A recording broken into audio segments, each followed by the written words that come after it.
Hi everyone! Welcome sa channel ko. I hope na you're all having a wonderful day. In today's video ay magluluto tayo ng beef fried rice. Matrabaho nga lang ang recipe na ito pero okay lang. Worth it naman kasi masarap. Alright, umpisahan natin sa mga sangkap. Kailangan natin ng beef. Sa beef, imamarinate muna natin ito. So ang marinade ay combination siya ng brown sugar, soy sauce, oyster sauce, and lemon juice. Mimix natin ito hanggang sa matunaw na ang brown sugar. Next, i-add natin yung maninipis na pagkahiwa ng beef. Okay, so dapat thinly sliced ito para mas madali siyang maluto. Then, mag-add tayo ng ground black pepper, haluin yan, and then imamarinate natin mga an hour. Next, kuha tayo ng pan, mga after 1 hour ito So, kuha tayo ng pan, lagyan ng canola oil, and then once mainit na, ilagay na natin yung marinated na beef. Then, lutuin lang natin ito mga about 12 to 15 minutes or hanggang sa, kumbaga, mag-brown na or luto na yung maninipis na beef. Okay? So, sa fried rice naman, kailangan talagang kumbaga, mag-prep ahead sa mga ingredients. Katulad ng beef, dapat niluluto to muna. Next, lutuin natin ang itlog. Sa itlog, ibibit lang natin ito. And then, kuha tayo ng wok or pan.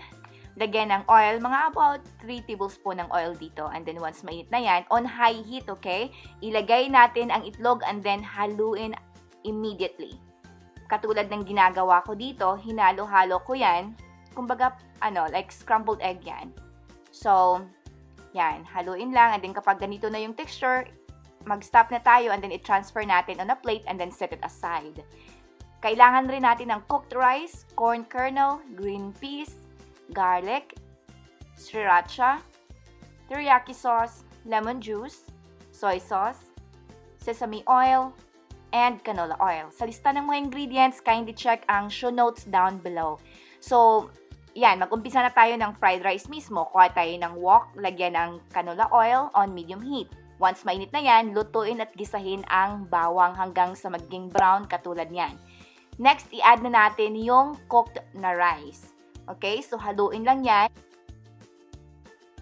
And then dito, nag-add ako ng fried rice sauce ang tinatawag ko dito. So, combination lang yan ng soy sauce, teriyaki sauce, lemon juice, and sesame oil. Yun lang. So, and then, after mahalo yan, ilagay na natin yung niluto nating itlog kanina, pati yung beef.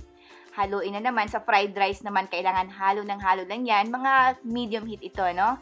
And after that, ilagay na natin yung corn kernel at saka yung green peas. And then, add yung remaining na fried rice sauce. Then, haluin lang yan. And then, adjust nyo yung lasa. Kung kailangan pa ng konting asin, lagyan nyo. Alright, so that's it. Sa sa cooking, it's all about your taste, so adjust it accordingly. Thank you guys for watching. As always, take care!